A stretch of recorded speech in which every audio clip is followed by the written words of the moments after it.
Module 2, Duties and Responsibilities. Employer responsibilities under the OHSA. Employers must 1. Make sure workers know about hazards and dangers in the workplace and how to work safely.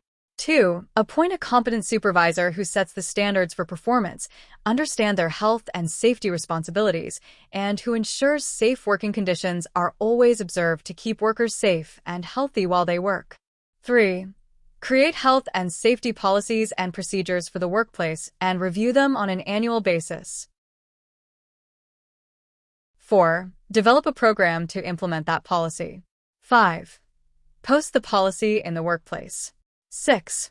Take steps to eliminate hazards in the workplace and where elimination is not possible, to control them. 7. Make sure workers wear and use the right protective equipment and lastly, do everything reasonable to keep workers from getting hurt or sick on the job. Before we look at supervisor responsibilities under the OHSA, let's first understand how OHSA defines a supervisor. A supervisor is defined as anyone who has charge of a workplace or authority over a worker. Additionally, the OHSA says it's the employer's duty to appoint a competent person as a supervisor. To be a competent supervisor under the OHSA, you must have knowledge, training, and experience to organize work for your workers. Be familiar with the OHSA and the regulations that apply to the work you are supervising, and have knowledge of any potential or actual danger to health or safety in the workplace. Duties of the supervisor.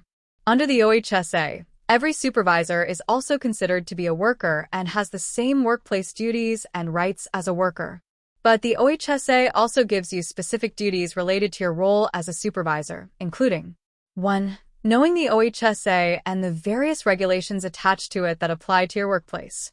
2. Telling workers about hazards and dangers in the workplace and responding to their concerns. 3.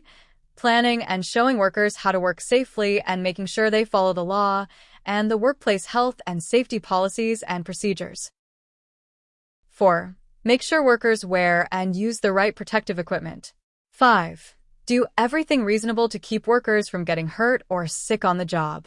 6. Provide workers with written instructions on the measures and procedures to be followed for protection of the worker. And lastly, investigate reports of hazards, including work refusals. Worker responsibilities under the OHSA. 1. Follow the law and the workplace health and safety policies and procedures.